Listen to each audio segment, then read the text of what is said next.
Peppers Entertainment Television. Turn on the heat.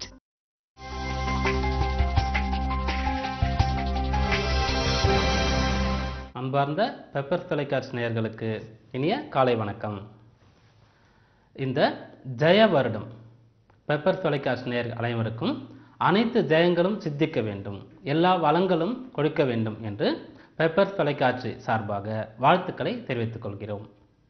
இப்போ வழக்கமாக நம்ம ஒரு விஷயத்துக்காக குரு பயிற்சி, சனி பயிற்சி, ராகுகேத்து பயிற்சி அப்படின்ற விஷயங்களுக்காக நம்முடைய ராசி பலன்களை பார்ப்போம். இந்த வருஷத்துடைய கிரக பலன்கள், கிரகங்கள் எப்படி இருக்கு அப்படின்னு பார்க்கும்பொழுது மேஷத்துல சூரியன் கேது இருக்காங்க. அதுக்கப்புறம் மிதுனத்துல குரு இருக்கார். கன்னியில சந்திரனும் செவ்வாயும் இருக்காங்க. துலாத்துல ராகுவும் சனியும் இருக்காங்க.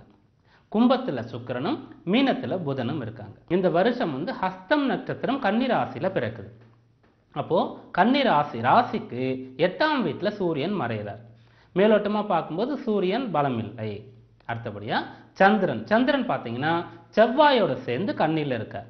அப்ப சந்திரன் செவ்வாயோட சேரும்போது சந்திரன் முழு பலம் அப்படின்னு நட்பு கிரகமா இருந்தாலும் செவ்வாயோட சேர்ந்து இருக்கும்போது முழு பலம் கிடையாது. புதன் மீனத்துல நீச்சமாகிறார். குரு மிதுனத்துல தனியா இருக்கார். குரு தனியா இருக்கக்கூடாது, அதுவும் தன்னுடைய பகை பெற்ற வீட்டுல இருக்கார். அது மாதிரி சுக்கிரன் பார்க்கும்போது கும்பத்துல பகையா இருக்கார். சனீஸ்வரன் ராகுவோட சேர்ந்து இருக்கார். இப்படியாக எந்த கிரகங்களுமே நம்ம மேலோட்டமா பார்க்கும்போது ரொம்ப நன்னா இருக்கு, சிறப்பான முறையில் பலன்களை கொடுக்குன்னு சொல்லவே முடியாது. ஆனா நமக்கு இந்த வருஷத்துல எல்லாம் நல்ல விஷயங்கள் நடக்க போகுது. ஜெய வருஷம் நமக்கு ஜெயமாக அமையும். இயற்கை சீற்றங்கள்ல இருந்து நம்ம காப்பாற்றப்படுவோம். நல்ல மழை வளம் இருக்கும், விவசாய வளம் இருக்கும் சொன்னது எப்படின்னு பார்க்கும்பொழுது, இப்போ சூரியன் கேதுவோட சேர்ந்து இருந்தாலும் 2 மாசத்துக்குள்ள கேது பகவான் ஆனி மாசம் 7ஆம் தேதி இவர் பயிற்சியாகி மீன வீட்டுக்கு போயிடுறார். அதுக்கப்புறம் பார்க்கும்போது சந்திரன் செவ்வாயோட சேர்ந்து பலம் இல்லாம இருக்காருன்னு பார்க்கும்போது குருவோட கேந்திரத்துல இருந்து கஜகேசரி யோக அமைப்பு பெறார். சந்திரனும் சரியா போயிடுறார். அதுக்கப்புறம் செவ்வாய் இவர் கன்னி வீட்டுல பகையாக இருந்தாலும் இவரும் குருவுடைய கேந்திரத்துல குருமங்கள யோகம் அப்படின்ற அமைப்பு பெற்றுறார். அப்புறம் புதன் நீச்சமாக இருக்காரு. ஆனா அவர் குருவோட பரிவர்த்தனை பண்றாரு. நீச்சமாக இருக்கிற புதன் மீனத்துல இருந்தாதான் நீச்சமாவார். ஆனா குரு மிதுனத்துல இருக்கும் பொழுது 2 பேரும் வீடு மாத்திக்கிட்டு பரிவர்த்தனை யோகம் மூலமாக நீச்சம் பங்கமாகி ராஜ யோகம் ஆயிடுது. அதே குரு அதே மாதிரி தனியா இருக்காருன்னு பார்த்தோம். அவரும் புதனோட பரிவர்த்தனை பண்றதுனால சரியா போயிடுச்சு. இதுக்கப்புறம் சுக்கிரன் அவர் கும்பத்துல இருக்காரு. ஆனா சனீஸ்வரன் துலாத்துல இருக்கும் பொழுது 2 பேரும் தங்களுக்குள்ள பரிவர்த்தனை பண்ணிக்கிறாங்க. அப்போ மேலோட்டமா பார்க்கும் பொழுது எந்த கிரகங்களுமே வலிமை இல்லாத போல தெரிஞ்சாலும் ஆழ்ந்து நம்ம ஆராய்ந்து பார்க்கும் பொழுது எல்லா கிரகங்களுமே வலிமை பெற்றுடுது. இதுல என்ன தெரிஞ்சுக்கலாம்னா, இந்த வருஷத்துல நம்ம முயற்சிகள் பண்ணும் பொழுது, பெரிய பெரிய விஷயங்கள் செய்ய ஆரம்பிக்கும் பொழுது பிரச்சனைகள், தடங்கல்கள், கஷ்டங்கள் வந்ததுன்னா மனம் தளர்ந்து போயிடக்கூடாது. ஆரம்பத்தில் அப்படி இருந்தாலும் கிரகங்கள் எல்லாம் பரிவர்த்தனை மூலமா நல்ல யோகம் அடையிறதுனால இந்த வருஷம் முழுக்க எல்லாருக்குமே எல்லா காரியங்களுமே ஜெயமாகும். அதுக்கு தேவை ஆரம்பத்திலே மனம் தளர்ந்து போயிடாம விடா முயற்சியோட சிறந்த உழைப்போட அவங்க தன்னுடைய காரியங்களை ஆற்றும் பொழுது சிறந்த வெற்றி கிடைக்கும். இது இந்த வருஷத்துடைய பொதுவான கிரக ரீதியான பலன்கள். இந்த வருஷம் பிறக்கிறது பார்த்தீங்கன்னா ஹஸ்தம் நட்சத்திரத்துல பிறக்குது, கன்னிராசி. அப்போ ஹஸ்தம் நட்சத்திரம் கன்னிராசி யாரோடதுன்னு பார்க்கும் பொழுது மகாகணபதி விநாயகரோடது. விநாயகர் ஹஸ்தம் நட்சத்திரம் கன்னிராசியில தான் பிறக்கிறார். அப்போ இந்த வருஷத்துல இருக்கக்கூடிய எல்லா தடைகளும் விநாயகர் நிவர்த்தி வைப்பாரு. விக்னராஜனா இருக்கக்கூடிய அந்த கணபதி இந்த வருஷத்துல எல்லாருக்கும் எல்லா காரியங்களையும் நல்ல முறையில் நடத்தி வைப்பார். அதுக்கப்புறம் பார்க்கும்போது கன்னி ராசியில வருஷம் பிறக்குது. அந்த ராசின்னு சொல்லக்கூடிய சந்திரனை புதன் பார்க்கிறார். அப்போ இந்த வருஷத்துல கல்வி வளம் பெருக போகுது. நல்ல புதிய புதிய விஷயங்கள், படிப்புகள், கலைகள் அப்படின்லாம் மக்கள் கத்துக்கிட்டு சிறந்த அளவுல உயர்வான நிலையை அடையக்கூடிய வாய்ப்பு அமோகமா இருக்கு. அதுக்கப்புறம் இந்த வருஷம் பார்க்கும்பொழுது மேஷ லக்னத்துல பிறக்குது. அப்போ மேஷ லக்னம் சொல்லும்போது காலபுருஷ தத்துவத்தின்படி முதல் லக்னம். இதுதான் அநேகமா எப்போதுமே மேஷ லக்னத்தில் தான் பிறக்க போகுது. சித்திரை 1 அப்படின்றதுனால பங்குனி மாசம் முழுக்க மீன லக்னத்தில் ஆரம்பிக்கும் பொழுது சித்திரை மாசம் மேஷ லக்னத்தில் ஆரம்பிக்கும். லக்னத்துல சூரியன் உச்சமா இருப்பார். அதனால இந்த லக்னம் இந்த வருஷம் எல்லோருக்கும் அங்காரகன் சூரியன் 2 பேரும் சேரும்பொழுது சிறந்த உயர்வான நல்ல பலன்களை கொடுக்கும். இந்த வருடத்துடைய கிரகணங்கள் கிரகணம் வந்து இந்த வருஷத்துல சூரிய கிரகணம் சந்திர கிரகணம் நிறைய வருது. இருந்தாலும் இந்தியாவில் தெரியக்கூடிய நம்ம அனுஷ்டிக்க வேண்டிய கிரகணங்கள் மட்டும் பார்க்கலாம். புரட்டாசி மாதத்துல ஒரு சந்திர கிரகணம் வருது. இது வந்து முழுமையா எல்லா இடத்துலையும் தெரியல, கொஞ்ச நேரம் தான் இருக்கு. இருந்தாலும் சில இடங்கள்ல தெரியுது. அதுக்கப்புறம் பங்குனி மாசத்துல இன்னொரு சந்திர கிரகணம் வருது. இது நிறைய நேரம் இருக்கு, எல்லா இடத்திலும் தெரியுது. இந்த 2 சந்திர கிரகணங்கள் இந்த வருஷம் நமக்கு இந்தியாவில் தெரியக்கூடியது. அதுக்கப்புறம் இந்த வருஷத்துடைய கிரக பயிற்சிகள். குரு பகவான் வந்து வைகாசி மாதம் 30ஆம் தேதி புனர்பூசம் நட்சத்திரம் மிதுன ராசி, அதிலிருந்து புனர்பூசம் நட்சத்திரம் கடக ராசிக்கு பயிற்சி ஆகிறார். அதுக்கப்புறம் சனி பயிற்சி. சனி வந்து இந்த வருடம் மார்கழி மாதம் 1 தேதி துலா ராசியிலிருந்து விசாக நட்சத்திரம் துலா ராசியிலிருந்து விசாகம் நட்சத்திரம் விருச்சிக ராசிக்கு பயிற்சி அடைகிறார். அதுக்கப்புறம் ராகு பகவான் இந்த வருஷம் ஆனி மாதம் 7ஆம் தேதி துலாம் ராசியில் இருந்து சித்திரை நட்சத்திரம் துலா ராசியிலிருந்து சித்திரை நட்சத்திரம் கன்னி ராசிக்கு பயிற்சி அடைகிறார். பிறகு கேது பகவான் இந்த வருஷம் அஸ்வினி நட்சத்திரம் மேஷ ராசியில் இருந்து ரேவதி நட்சத்திரம் மீன ராசிக்கு பயிற்சி அடைகிறார்.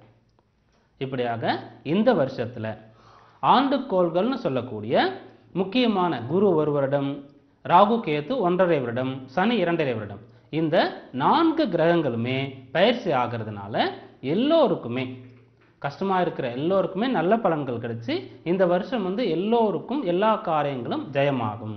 ஜெய வருட தமிழ் புத்தாண்டு பலன்கள்.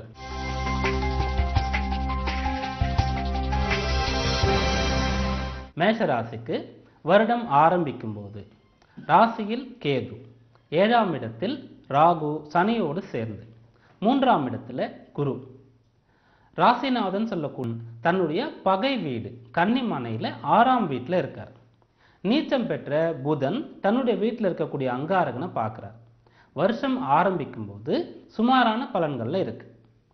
பிறகு பயிற்சிகள். ராகு கேது பயிற்சி இந்த வருஷம் மேஷராசிக்கு சிறந்த பலன்களை கொடுக்க போகுது.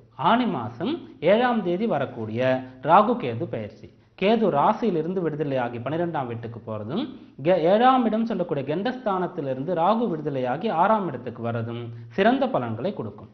3ஆம் இடத்தில் இருக்கக்கூடிய குரு பகவான் 4ஆம் இடத்துக்கு அர்த்தாஷ்டமமாக வந்தாலும் பாக்கியாதிபதின்ற முறையில உச்சம் பெறுவது சிறந்த பலன்களை ஏற்படுத்தி கொடுக்கும்.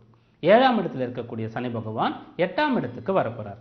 சனி பெயர்ச்சியின் போது மட்டும் சிறிய பரிகாரங்களை செஞ்சா போதுமானது. பொதுவாக இந்த வருஷம் மேஷராசியில இருக்கிறவங்க சகிப்புத்தன்மை, பொறுமை, நிதானம் இதை மட்டும் கடைபிடிச்சாங்கன்னா இந்த பயிற்சிகள் வரைக்கும் இவங்களுக்கு சிறப்பான நல்ல பெயரும் வெற்றி புகழ் இவங்களுக்கு வந்து சேரும்.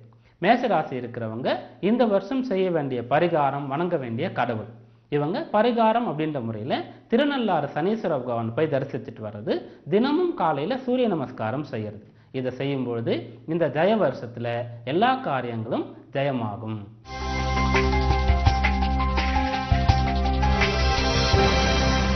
ரிஷபராசிக்கு இந்த ஜெய வருஷம் ஆரம்பிக்கும் போதே சிறப்பான பலன்களோடு ஆரம்பிக்குது. இவங்களுக்கு ராசிக்கு 2ஆம் வீட்டில் குரு, தனகாரகன் தனஸ்தானத்தில் இருப்பது, 6ஆம் வீட்டில் சனீஸ்வரன் உச்சம் பெற்று இருப்பது, இவங்க ராசிக்கு 6, 12ல் ராகு கேது இருக்கிறது. மிகச்சிறந்த பலன்கள். எல்லா கிரகங்களும் சாதகமான இடத்துல இருக்கு.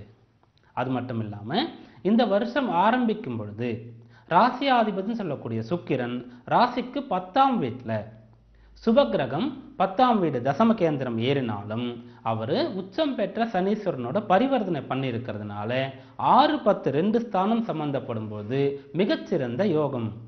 இதெல்லாம் இவங்களுக்கு இந்த ஆண்டுடைய கிரக பயிற்சிகள் வரைக்கும். பயிற்சிகள்னு பார்க்கும்பொழுது குரு பயிற்சி, அதே மாதிரி சனி பயிற்சி, இது ரெண்டுமே ரிஷபராசி அன்பர்களுக்கு சுமாரான பலன்களை கொடுக்கக்கூடிய அமைப்பில் இருக்கு. அதனால இவங்களுடைய முக்கியமான பணிகள், பெரிய விஷயங்கள் இதெல்லாம் பயிற்சிகளுக்கு முன்னாடி இவங்க செஞ்சிரும்போது அந்த விஷயங்கள் இவங்களுக்கு நல்ல பலன்களை கொடுக்கும். குரு சனி பயிற்சிக்கு பிறகு இவங்க செய்யக்கூடிய பரிகாரம், போக வேண்டிய கோவில்னு பார்க்கும்போது ஸ்ரீரங்கம் ரங்கநாதன் வர்றது, தினமும் மகாலட்சுமி தாயாருக்கு அர்ச்சிக்கப்பட்ட குங்குமத்தை இட்டுக்கொள்வது. இது ரெண்டும் செய்யும் பொழுது இந்த ஜெய வருஷம் ரிஷபராசி அன்பர்களுக்கு ஜெயமாக அமையும்.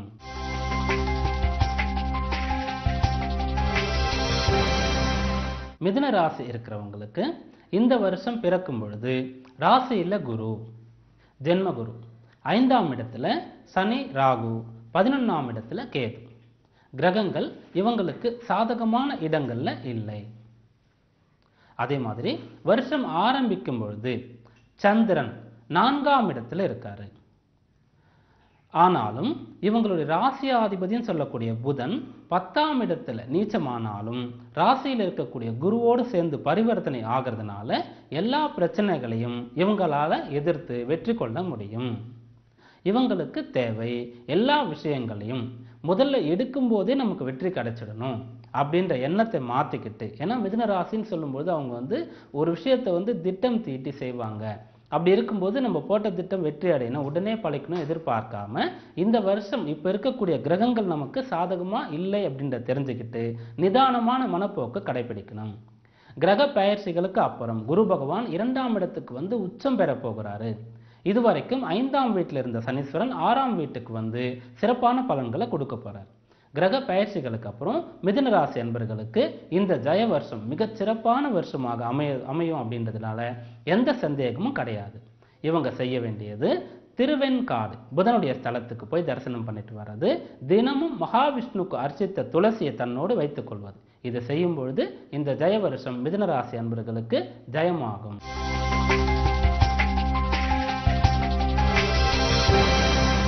கடகராசிக்கு இந்த ஆண்டு பிறக்கும் பொழுது ராசிக்கு 12ஆம் இடம் விரயகுரு, 4ஆம் இடத்துல அர்த்தாஷ்டம சனி அப்படின்னு சொல்லி கிரகங்கள், முக்கியமான கிரகங்கள் சாதகமான இடத்துல இல்லை. ஆனா இந்த வருஷம் பிறக்கும் பொழுது ஹஸ்த நட்சத்திரம் கன்னிராசின்னு சொல்லி ராசி அதிபதி சந்திரன் தன்னுடைய சொந்த நட்சத்திரத்திலையும் 3ஆம் இடத்துல நல்ல பலனை கொடுக்கக்கூடிய இடத்திலும் இருக்காரு.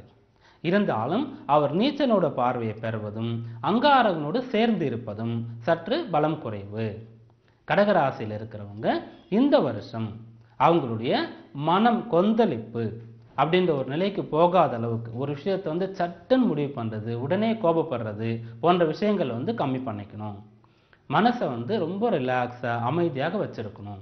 அங்காரகனோடு சந்திரன் சேர்ந்து இருக்கிறதும் நீச்சம் பெற்ற புதனோட பார்வையை பெறுவதும் ராசியாதிபதின்ற முறையில் இவங்களுக்கு அந்த மன உளைச்சல் அதை கொடுக்கும். மனசை எந்த அளவு கட்டுப்படுத்துறாங்களோ, எல்லா விஷயத்தையும் சகிச்சுட்டு போறாங்களோ அந்த அளவுக்கு இவங்களுக்கு இந்த வருஷம் வெற்றி கொடுக்கும். பயிற்சிகள்னு சொல்லும் பொழுது இவங்களுக்கு ராகு கேது பயிற்சிகள் நல்ல பலன்களை கொடுக்கும். 4ஆம் இடத்துல இருக்கக்கூடிய ராகு 3ஆம் இடத்துக்கு வருவதும், இவங்களுடைய 10ஆம் இடத்தில் இருக்கக்கூடிய கேது 9ஆம் இடத்துக்கு வருவதும் ராகு கேது பயிற்சிகள் சாதகமான பலன்களை கொடுக்கும். இவங்க போக வேண்டிய கோவில், செய்ய வேண்டிய பரிகாரம்னு பார்க்கும்பொழுது திருவானைக்காவல் பஞ்சபூத ஸ்தலத்துல வர்ணஸ்தலமா இருக்கக்கூடிய ஜம்புகேஸ்வரம், அகிலாண்டேஸ்வரி, ஜலகண்டேஸ்வர தரிசித்துட்டு வர்றதும் தினமும் தியானம் செய்வதும் இந்த வருஷத்துல இவங்களுக்கு வரக்கூடிய இடையூறுகள் எல்லாத்தையும் தகர்த்தெறிஞ்சு வெற்றி பெற அமையும்.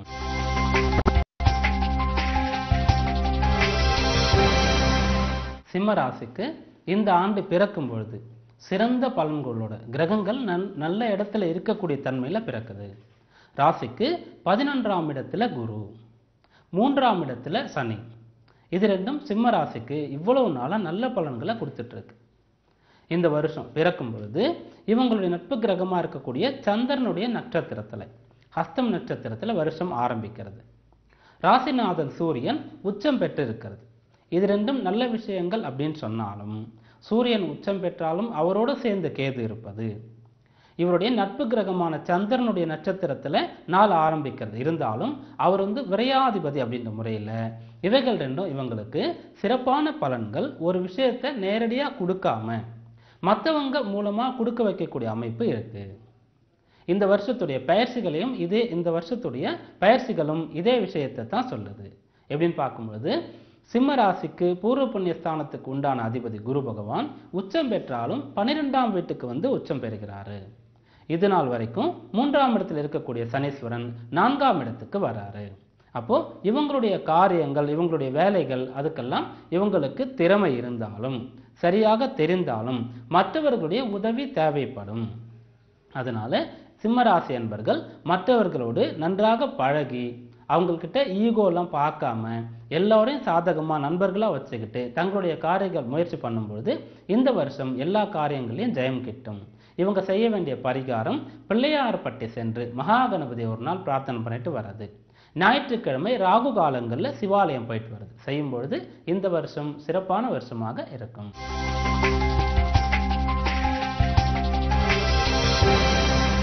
கன்னி ராசிக்கு இந்த வருஷம் பிறக்கும் பொழுது ராசிக்கு 10ஆம் வீட்டில் குரு, 2ஆம் இடத்துல சனீஸ்வரன், 7.5 சனி, 2, 8ல் ராகு கேது அப்படின்னு சொல்லி கிரகங்கள் சாதகமான நிலையில் இல்லை. ஆனாலும் கூட இந்த ராசியிலே, கன்னி ராசியிலே இந்த வருஷம் ஆரம்பிக்குது. அப்போ இந்த வருஷம் இவங்களுக்கு சிறப்பான எதிர்காலம் இருக்கு அப்படின்றத சொல்லுது. கிரக பயிற்சிகள் கன்னி ராசிக்கு சிறந்த பலன்களை கொடுக்கக்கூடிய அமைப்புல வருது. குரு பகவான் 11ஆம் இடத்துக்கு வருவதும் அதிலும் உச்சம் பெறுவது, சனீஸ்வரன் 2ஆம் இடத்திலிருந்து 3ஆம் இடத்திற்கு போவது, அதே சமயம் 7.5 சனி விடுதலையாவது அப்படின்னு சொல்லி கன்னி ராசிக்கு இந்த வருஷத்துடைய முக்கியமான குரு சனி பயிற்சிகள் மிக பிரமாதமான பலன்களை கொடுக்க போகுது. வருஷம் ஆரம்பிக்கும் போதும் கன்னி ராசியிலே வருஷம் ஆரம்பிக்கிறதுனால இவங்க முதல்ல இந்த பயிற்சிகள் வரைக்கும் கொஞ்சம் நிதானம் பொறுமையாக இருக்கும் பொழுது பயிற்சிகளுக்கு அப்புறம் சிறந்த பலன்கள் உங்களுக்கு கிடைக்கும். இவங்க கன்னிராசியில் இருக்கிறவங்க தன்னுடைய ராசிக்கு ராகுவும் 7ஆம் வீட்டில் கேதுவும் வர்றதுனால இயற்கையாலேயே இவங்க ரொம்ப புத்திசாலித்தனம், சாமர்த்தியம் இதெல்லாம் இருக்கும் பொழுது ஒரு விஷயத்தை சட்டுன்னு முடிவு பண்ணாம இதுதான் சரி அப்படின்னு நினைக்காம, ஏன்னா இவங்களுக்கு உச்சம் பெற்ற குரு 7 சனி விடுதலை ஆகிறது சிறந்த பலத்தை கொடுக்கும். அப்படி கொடுக்கும் பொழுதும் ராசியில ராகு இருக்கார், 7 கேது இருக்கார் சொல்லி கொஞ்சம் யோசனை பண்ணி ஒரு முறைக்கு 2 முறை ஒரு விஷயத்தை செஞ்சு பார்த்து பிறகு செய்யும் பொழுது சிறந்த பலன்கள் கிடைக்கும். இவங்க போக வேண்டிய கோவில், செய்ய வேண்டிய பரிகாரம், கன்னிராசியில் இருக்கிறவங்க பழனி தண்டாயுதபாணி சுவாமி போய் தரிசனம் பண்ணிட்டு வர்றது, சனிக்கிழமை ராகு கால வேலைகளில் பெருமாள் கோவிலுக்கு போயிட்டு வர்றது இந்த வருஷம் சிறந்த பலன்களை பெற்றுத்தரும்.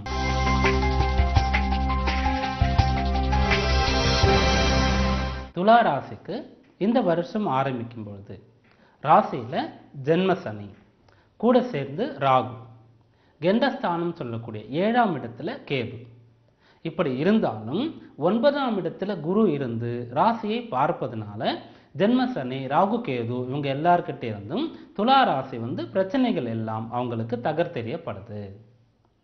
இந்த சனி பகவான் ராசியிலிருந்து விடுதலையாகி 2ஆம் வீட்டுக்கு போனாலும் அதே சமயத்துல ஜென்ம ராகு இவர் 12ஆம் இடத்துக்கு போறாரு. அப்போ ராசிக்கு 2 பக்கமும் அசுப கிரகங்கள் இருக்கு. அதே சமயத்துல குரு பயிற்சியாகி 9ஆம் இடத்திலிருந்து 10ஆம் இடத்துக்கு வரப்போறாரு. அப்போ துலா ராசி அன்பர்கள் இந்த வருஷம் முழுக்கவும் எப்போல்லாம் அவங்களுக்கு முடியுமோ எந்த கிழமையாக இருந்தாலும் ராகுகால நேரங்கள்ல, செவ்வாய் சனி போன்ற கிழமைகளில் வரக்கூடிய ராகுகால நேரங்கள்ல ஆலயங்களுக்கு போயிட்டு இருக்கிறது. அதே மாதிரி இவங்க திருப்பட்டூர், திருச்சியில் இருக்கக்கூடிய திருப்பட்டூர் பிரம்மாவுடைய கோவிலுக்கு தங்களுடைய ஜாதகத்தை கொண்டு போய் பூஜை பண்ணிட்டு வர்றது சிறப்பான பலன்களை கொடுக்கும். எல்லா விஷயத்திலும் இவங்க பொறுமை, நிதானம் கடைபிடிக்கணும். உடல் ஆரோக்கியத்தில் கவனம் எடுத்துக்கணும். அப்படி எடுத்துக்கிட்டு இந்த ராகுகால வேலைகளில் தொடர்ந்து கோயிலுக்கு போயிட்டு இருக்கும் பொழுது இந்த வருஷம் இவங்களுக்கு சிறப்பான பலன்களை பெற்றுத்தரும்.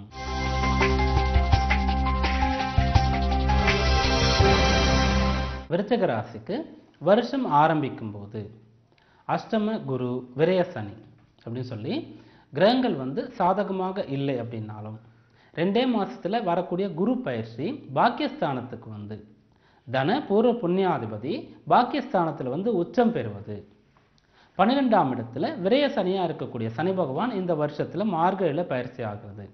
12லையும் 6லையும் இருக்கக்கூடிய ராகு கேத்துக்கள் 11 5ஆம் வீட்டுக்கு வருவதிலையும் குரு பயிற்சி சாதகமான அமைப்பும், ராகு சிறந்த பலன்களையும் கொடுக்கப்படுது.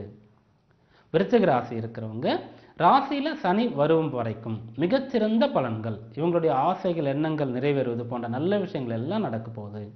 ராசியில சனீஸ்வரன் வரும் பொழுது இவங்க சனீஸ்வரன் சம்பந்தப்பட்ட சனிக்கிழமைகள்ல முடியாதவங்களுக்கு, உடல் ஊனமுற்றவர்களுக்கு, வயதானவர்களுக்கு உதவி பண்ணும் பொழுது ராசியில் இருக்கக்கூடிய சனீஸ்வரன் இவங்களுக்கு எந்த கஷ்டத்தையும் பிரச்சனையும் கொடுக்க மாட்டாரு. இவங்க போக வேண்டிய கோவில் அப்படின்னு பார்க்கும் பொழுது கும்பகோணம் உப்புலியப்ப பெருமாளை தரிசனம் பண்ணிட்டு திருநாகேஸ்வரம் ராகு ஸ்தலத்தில் பரிகார பூஜை பண்ணிட்டு வரும்பொழுது ராகு பயிற்சி 11ஆம் இடத்துக்கு வருவது மிகச்சிறந்த பலனையும் 9ஆம் இடத்துக்கு வரும் குரு எல்லா விஷயத்திலும் வெற்றியும் உங்களுக்கு பெற்று தருவாங்க. இந்த வருஷம் விருச்சிக ராசி அன்பர்களுக்கு மிகச்சிறந்த வருடமாக அமையும்.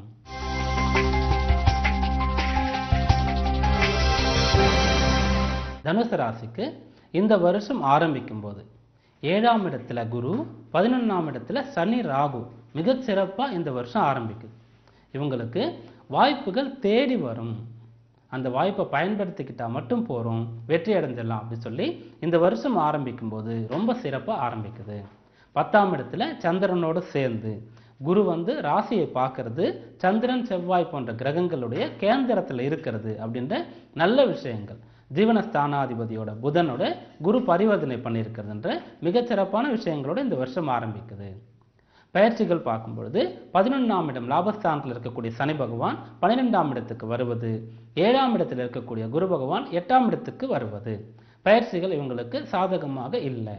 இருந்தாலும் ராசியாதிபதி அப்படின்ற முறையில் குரு பகவான் 8ஆம் இடத்திற்கு வந்தாலும் ராசியாதிபதி அப்படின்ற முறையில் உச்சம் பெறுவது இவங்களுக்கு வரக்கூடிய ஏற்படக்கூடிய பிரச்சனைகள் கஷ்டங்கள்ல இருந்து எளிதாக வெளியில் வரத்துக்கு உண்டான உதவிகள் வாய்ப்புகள் இவங்களுக்கு கிடைக்கும். இந்த வருஷம் தனுர் ராசி அன்பர்கள் திருச்செந்தூர் போயிட்டு சுப்பிரமணிய சுவாமி தரிசனம் பண்ணிட்டு வரும்போது இவங்களுக்கு வரக்கூடிய கஷ்டங்கள் எல்லாம் சம்ஹாரம் ஆகும். இவங்க செய்ய வேண்டிய விரதம் சொல்லி பார்க்கும்போது சஷ்டி நாள் மாசத்துல வரக்கூடிய 2 சஷ்டிலையும் சிவாலயத்தில் இருக்கக்கூடிய சுப்பிரமணிய சுவாமிக்கு அர்ச்சனை பண்ணும்போது இந்த வருஷம் தனுர் ராசி அன்பர்களுக்கு மிகச்சிறந்த வெற்றிகள் கிடைக்கும் வருஷமாக அமையும்.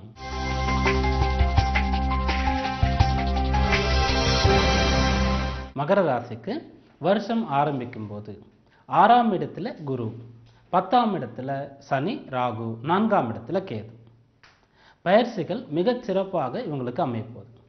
6ஆம் இடத்துல இருக்கக்கூடிய குரு பகவான் 7ஆம் இடத்திற்கு உச்சம் பெற்று ராசியை பார்க்க போறார். அதே மாதிரி சனி பயிற்சி 10ஆம் இடத்துல இருக்கக்கூடிய சனி பகவான் 11ஆம் இடத்துக்கு வரார். அதுக்கப்புறம் 3-9க்கு கேது ராகுக்கள் வராங்க. இதுல குரு பயிற்சி சனி பயிற்சி ரெண்டுமே இந்த வருஷம் மகர ராசி அன்பர்களுக்கு மிகச்சிறந்த யோகத்தை கொடுக்க போகுது. மகர ராசியில் இருக்கிறவங்க பயிற்சிகள் வரைக்கும் நிதானத்தை கடைபிடிக்கிறது, பயிற்சிகளுக்கு அப்புறம் ரொம்ப உத்வேகம், இவங்களால எந்த அளவுக்கு வாழ்க்கையில் உயரணும் அப்படின்ற லட்சியங்கள் இருக்கோ அந்த அளவுக்கு இவங்க அதுக்குண்டான செயல்களை செய்யும் பொழுது சிறந்த பலன்களை அடைய முடியும். பயிற்சிகள் வரைக்கும் எந்த அளவுக்கு நிதானமாக பொறுமையாக இருக்க முடியுமோ அந்த அளவுக்கு இருக்கணும். குறிப்பாக 6ஆம் இடத்துல குருவும் 10ஆம் இடத்துல ராகுவும் இருக்கிறதுனால இவங்க செய்யக்கூடிய இவங்க யோசிக்கக்கூடிய எல்லா விஷயங்களையும் ஒரு முறைக்கு 2 முறை யோசனை பண்ணி செய்யறது இவங்களுக்கு நல்ல பலன்களை கொடுக்கும். இவங்க போக வேண்டிய கோவில் அப்படின்னு பார்க்கும் பொழுது மகர ராசியில இருக்கிறவங்க காஞ்சி காமாட்சி அம்மனை தரிசனம் பண்ணிட்டு வராகியம் தரிசனம் பண்ணிட்டு வர்றது. 3ஆம் இடத்துக்கு கேது பயிற்சியாகி வருவதனால சங்கடஹர சதுர்த்தி மகாகணபதிக்கு விரதம் இருக்கிறது. இப்படி செய்யும் பொழுது இவங்களுக்கு இருக்கக்கூடிய தடைகள் நிவர்த்தியாகி மிகப்பெரிய வெற்றியும் யோகமும் இந்த வருஷத்துல கிடைக்கும்.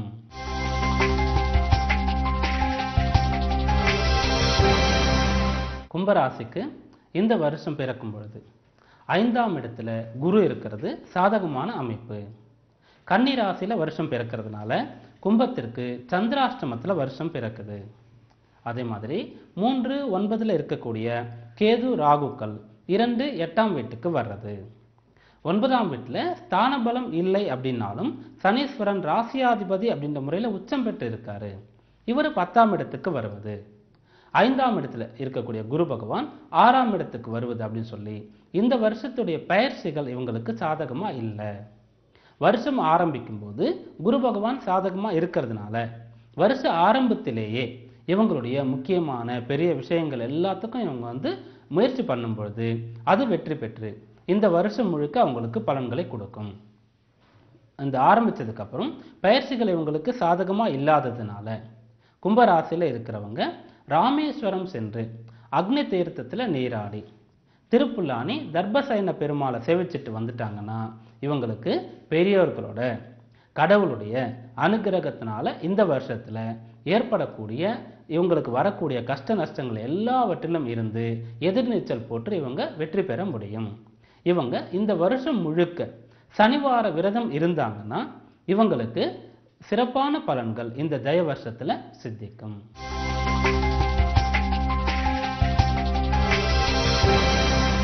மீனராசிக்கு வருஷம் ஆரம்பிக்கும் போது அர்த்தாஷ்டம குரு, அஷ்டம சனி, 2-8 கேதுராக இருக்கிறது. இப்படி சொல்லி சொல்லி சொல்லி அஷ்டம சனி ஒரு வழியா மீனராசிக்கு முடிய போகுது. குருவும் அர்த்தாஷ்டமம் 4ஆம் இடத்திலிருந்து 5ஆம் இடத்துக்கு வந்து உச்சமடைய போகுது. ராசியாதிபதி உச்சமடைகிறது மட்டும் இல்லாம பூர்வ புண்ணியஸ்தானம் 5ஆம் இடத்திலிருந்து சிறப்பான பலன்களை கொடுக்க போறாரு. அஷ்டம சனி விடுதலையாகி 9ஆம் இடத்துக்கு சனி பகவான் வர போறாரு. அதனால மீனராசியில் இருக்கிறவங்க இந்த பயிற்சிகள் வரைக்கும் நிதானமாக செயல்படுறது, பயிற்சிக்கு அப்புறம் சிறப்பான பலன்கள் இவங்களுக்கு கிடைக்கும். இவ்வளவு நாளா இருந்த கஷ்டங்கள், பிரச்சனைகள், கடன்கள் எல்லாம் இவங்களுக்கு தீரப்போகுது.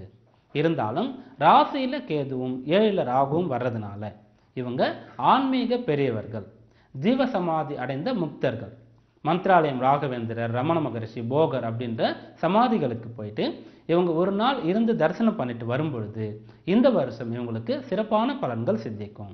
வியாழக்கிழமை முழுவதும், இந்த வருஷம் முழுவதும் வரக்கூடிய வியாழக்கிழமைகள்ல குருவார விரதம் இருக்கிறது மீனராசி அன்பர்களுக்கு ஏற்படக்கூடிய கஷ்டங்கள் நஷ்டங்கள்ல இருந்து இவங்களை காப்பாற்றி சிறப்பான பலன்களை இவங்களுக்கு ஏற்படுத்தி கொடுக்கும். ஜெய வருடத்துடைய பொதுவான பலன்களையும் 12 ராசிகளுக்கு உண்டான பலன்களையும் பார்த்தோம்.